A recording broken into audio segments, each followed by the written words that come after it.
I think it goes without saying that with everything we love,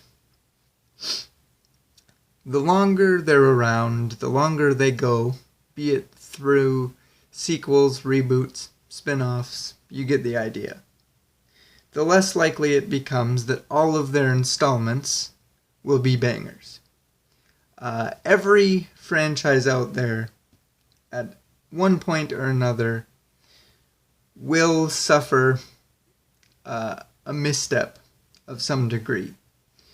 And I really think this might be the Phantoms, which is excruciatingly frustrating to me because as far as I'm concerned, they actually do a lot of things right here. Narratively, it's essentially the Lon Chaney film with its focuses on horror. If it were retold in a more modern era where things like Carnage Candy and shock value were king.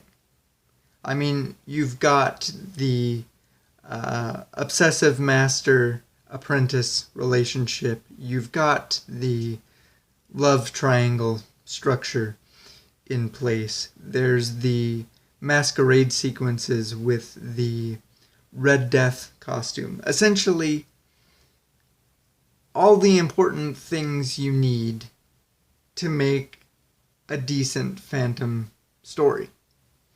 The big difference is that he just so happens to be a serial killer who sells his soul to the devil. Now you've heard me correctly. The origin story of this adaptation is that in order to ensure that his creative works are cherished for all eternity, like the musical greats before him, he sells his soul. To which Satan replies, I can definitely make that happen, but the price you're going to have to pay is that your music is going to be the only thing about you that anybody is ever going to love, before stealing half of his face. And I feel like that's kind of where the bulk of my issue with this movie start to arise. Because it bookends the good parts of this film with these supernatural, time-travel-y immortality elements that I'm not fully confident that I comprehend. From the beginning of the film, we're supposed to run with this theme that basically implies, whenever you make a deal with the devil, whatever life you have, or whatever life you gain when the deal is struck, is the life that you're doomed to repeat in death. That becomes your own personal and inescapable hell. So, as far as I'm able to interpret it, I believe that due to the deal that the Phantom makes with the devil, he is allowed to be immortal as long as his Don Juan sheet music remains intact. That is like his life force. Subsequently, due to the situation with Christine's own personal devil, the Phantom, and the deal where he slips the wedding ring on her finger and sort of forces her into that binding contract. That's telling us that no matter where she goes throughout the passage of time or whatever form she takes, he will be right behind her, always with her, always searching for her, always hunting. Essentially, he becomes her own personal, inescapable hell. And while I find all of those satanic sort of themes interesting, my issue is that I just don't see them as wholly necessary. And I really feel like they muddy the waters of this thing a little bit too much.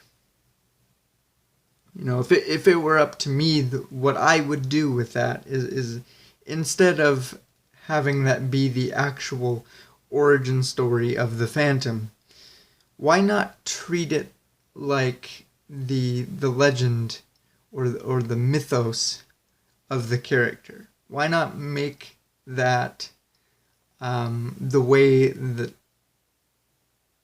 average civilians or those that work around the opera house perceive him, you know, as this infamous psychopathic killer who is left hideously scarred after crossing paths with the devil.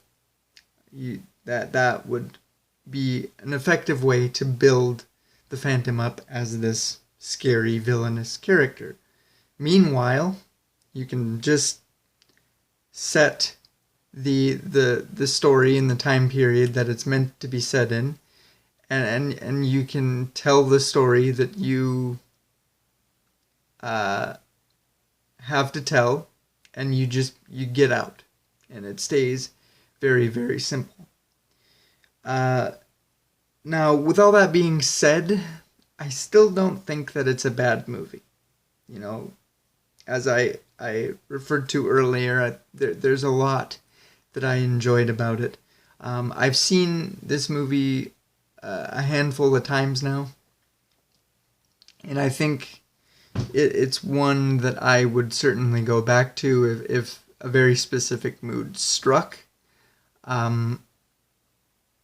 But I think ultimately I just have to admit that in the grand scheme of our objective here, when it comes down to it, it's just not my favorite adaptation. Just because my issues make it very weird and difficult to kind of remove for myself in order to enjoy the parts about the film that I do, unhindered by the parts that I don't. I just have difficulty because I know what happens in the beginning to get us to the point where the story takes off, and I know where it goes after the story is done, and I just can't remove myself from those elements. So I just can't